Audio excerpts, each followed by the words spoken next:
রান্নাবাটির পক্ষ থেকে সকল দর্শক বন্ধুদের স্বাগত জানিয়ে শুরু করছি আজকের রেসিপি। আজকে বানিয়ে ফেলেছি কুমড়ো ফুলের বড়া। সেটা তো দেখতেই পাচ্ছেন, দেখুন কতটা ক্রিস্পি হয়েছে। আর কুমড়ো ফুলের বড়া তো খেতে বেশ মিষ্টি মিষ্টি হয়ই, সেটা আর বলার দরকার পড়ে না আলাদা করে।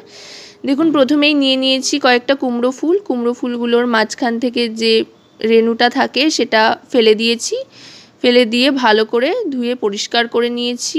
এবার একটা ব্যাটার তৈরি করব বেসনের। প্রথমে নিয়ে নিচ্ছি একটা বোলের মধ্যে 3 চামচ পরিমাণে বেসন। যেহেতু বেশ অনেকগুলো কুমড়ো ফুল রয়েছে তাই আর ব্যাটারটাও ঘন করে বানাতে হবে, সেই জন্য একটু বেশি করে বেসন নিচ্ছি।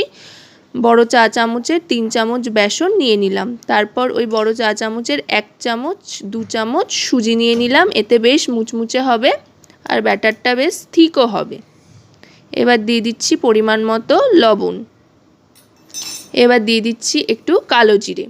এটা অপশনাল, যারা পছন্দ করেন দেবেন, যারা পছন্দ করেন না তারা দেবেন না। আর দিয়ে দিলাম হলুদ গুঁড়ো। এবার দিয়ে দিচ্ছি সামান্য একটু চিনি।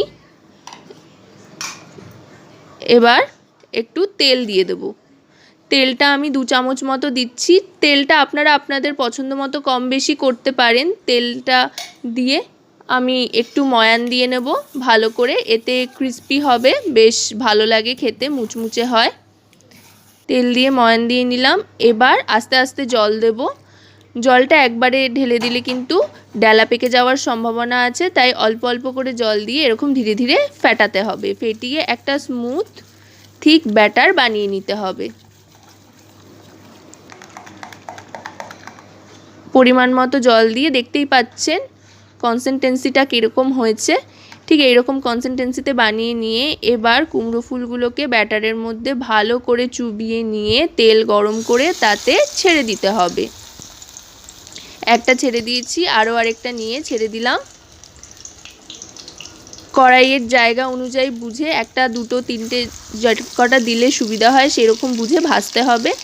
একসাথে অনেকগুলো দিয়ে দিলে কিন্তু একটার সাথে আরেকটা লেগে যাওয়ার সম্ভাবনা রয়েছে বা ভেঙেও যেতে পারে, সেই জন্য সাবধানে দিয়ে একটু 1 থেকে 2 সেকেন্ড মতো অপেক্ষা করে তারপরে ধীরে ধীরে উল্টে দিতে হবে। এইভাবে আস্তে করে উল্টে দিলাম যাতে ভেঙে না যায়।